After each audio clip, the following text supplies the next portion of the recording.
ইলিশ উৎসব পুরো জমে গেছে, কারণ বৃষ্টি ছাড়া ইলিশ উৎসব অসম্ভব ছিল। আর এই বৃষ্টিটা প্রকৃতি পুরো দিয়ে দিয়েছে আমাদের।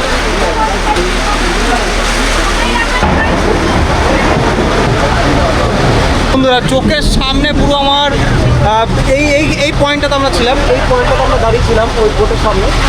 চোখের সামনে দুটো বিদ্যুৎ চমকানি আমরা দেখতে পেলাম।